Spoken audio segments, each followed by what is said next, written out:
Poczekaj.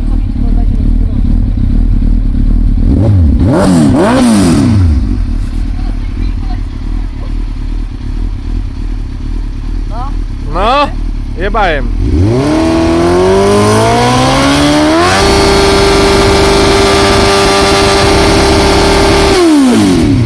Dobrze, jeszcze raz możesz i będzie już się palić. No, spokojnie.